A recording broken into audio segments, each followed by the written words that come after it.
Hey guys! Today I'm making a pan pizza, specifically a grandma-style pizza with broccoli rabe and sausage. I will also be making a spring Caesar salad to serve alongside. Both of these recipes are from this amazing cookbook, Pizza Night by Stafford. I'll also be dishing on the pizza and salad recipe pairing that I made last week, giving you the scoop on what went right, what went wrong, and what I learned along the way. With that, it's time to go in depth.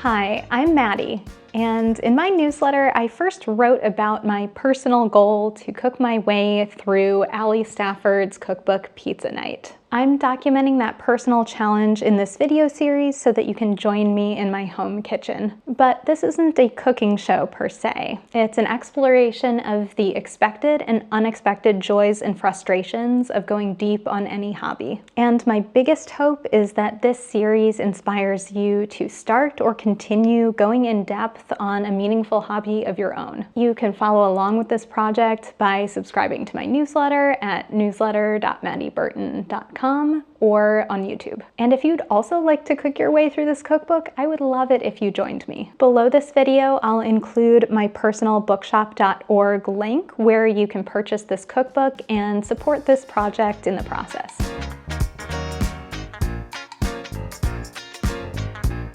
So last week, I made two great recipes. First was a classic margarita pizza. I also made a spring chopped salad with edamame, snap peas, endive, and asparagus. I would say that the salad was my standout favorite of the two recipes. I would absolutely make it again in a heartbeat. You might remember that I had my vegetarian brother over to enjoy that dish, so I left the salami out, but I certainly didn't miss it.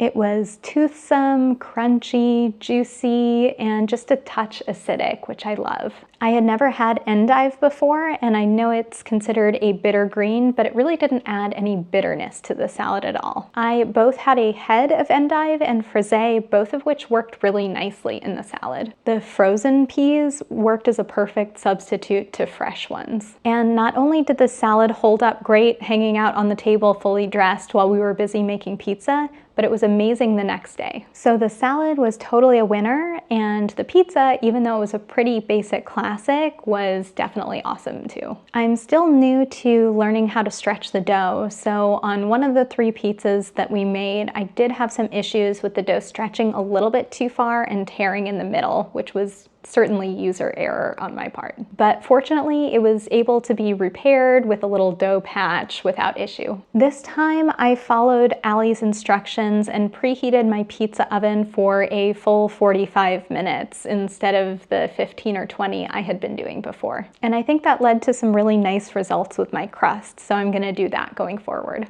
I used some leftover tomato sauce that I had frozen from the first recipe I made, and while it appeared pretty watery going onto the pizza, it didn't end up being a consistency issue. I used a cheaper mozzarella, and I couldn't taste the difference between that and the fancy stuff, so I might use that going forward just for budgetary reasons. Overall, I was really happy with this recipe combination, and in fact, I probably should have started with it as my first recipe pairing. The overall ingredient list was shorter, the grocery bill was smaller, and the prep was a little bit easier too. I was also a little bit worried how it might be to cook with a guest here, because using the pizza oven can get a little bit stressful with turning and timing everything properly. But it wound up being a fun group experience, and I would definitely do that again. If you happen to be cooking through this cookbook along with me, hop into the comments and let me know how it went for you. I would love to know.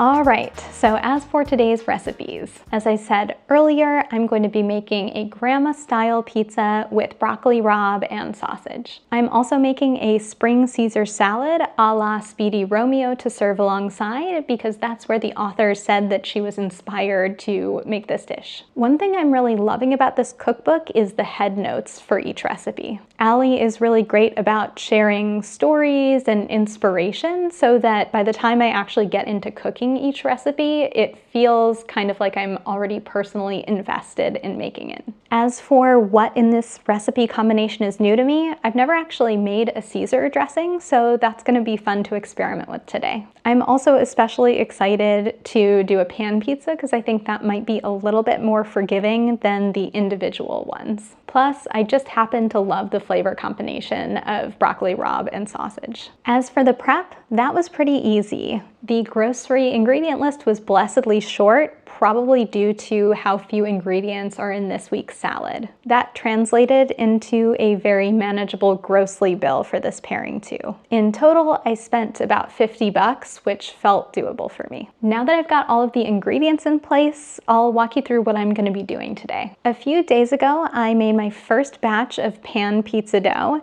which is a very high hydration dough, so it was pretty wet and a little bit tougher to work with, but manageable. My first step with the pizza dough was to take out the grandma style pan, butter it, oil it, and put the dough in it to proof for a few hours. Once it's at room temperature and doubled in size, it will be ready for me to start stretching out to the edges of the pan. In the meantime, I will be making an anchovy-rich dressing, and later I will dress some romaine leaves with that and shower them with parm. While the dough proofs, I am going to be cooking the broccoli rabe with some oil, salt, red pepper flakes, and garlic. I'll finish that off with a squeeze of lemon juice. And after I stretch out the dough in its oiled pan, I'm going to assemble the pizza with that broccoli rabe that I've made, some Calabrian chilies, tomato sauce, mozzarella, and little crumbled bits of sausage. Before I jump into that though, I wanted to share one interesting thing that I've been finding as a part of this challenge. At the beginning of this undertaking, my guess was that the more time that I spent making pizza, the less energy I would have for other kinds of cooking in my life. But in fact, the opposite has been true. My energy for cooking is actually coming back as a part of this project. I'm finding myself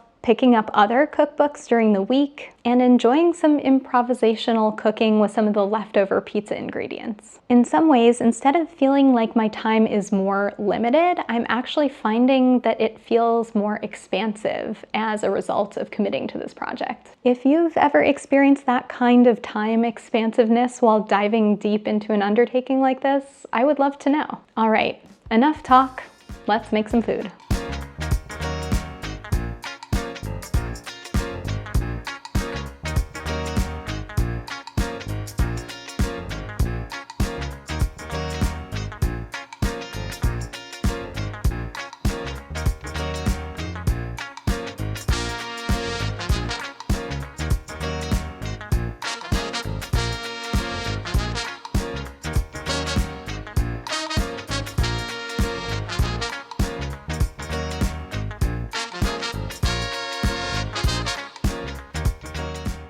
Next time, I'll be back to share how everything tasted, what went right or wrong, what I learned, and make even more good food to share with you. In the meantime, here's one question to ask yourself in your own pursuits of depth. Is it possible that spending more time on something you love might actually make your energy and time feel more expansive rather than less? Thanks for watching, and I'll see you here next time.